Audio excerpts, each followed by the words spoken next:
एक समय की बात है, भगवान गौतम बुद्ध वन के रास्ते से होकर कहीं जा रहे थे। रास्ते में उन्हें एक व्यक्ति मिला जो एक गड्ढा खोद रहा था।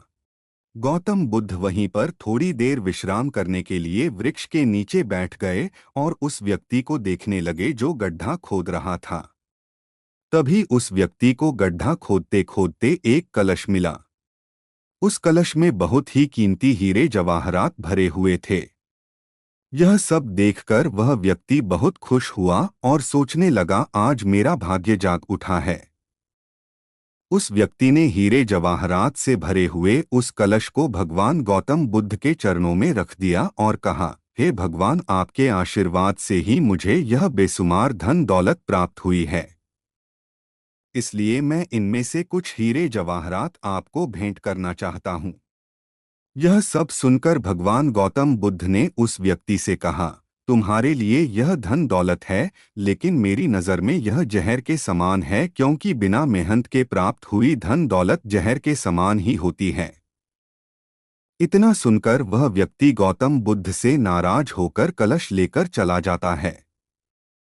उस व्यक्ति ने बाजार में सभी हीरे जवाहरात बेचकर बंगला, गाड़ी और बहुत सारी संपत्ति खरीद ली और गरीब से करोड़पति बन गया।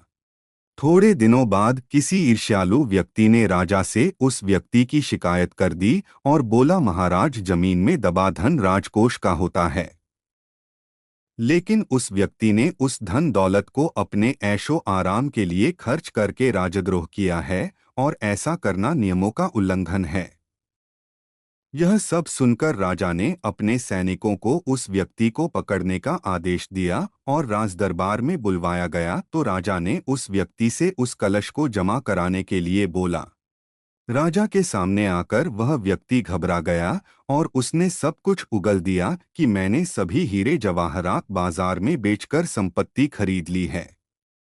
यह सब सुनकर राजा ने उस व्यक्ति से कहा, ऐसा करके तुमने हमारे राज्य के नियमों का उल्लंघन किया है, इसलिए तुम्हें इसकी सजा जरूर मिलेगी। और राजा के आदेश से उसे अपने परिवार सहित जेल में डाल दिया गया और उसकी सारी संपत्ति जब्त कर ली गई।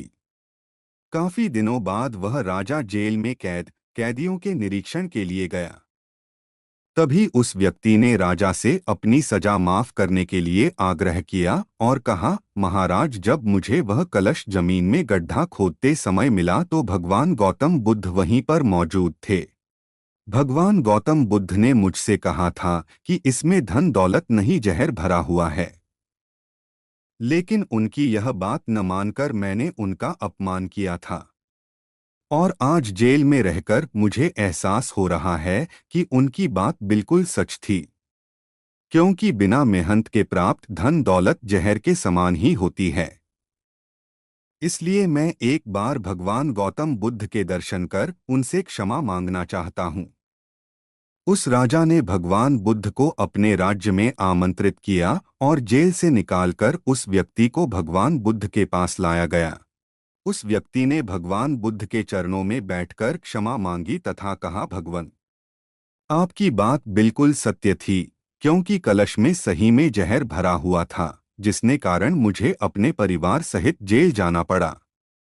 भगवान गौतम बुद्ध के आदेश से राजा ने उस व्यक्ति को जेल से रिहा कर दिया।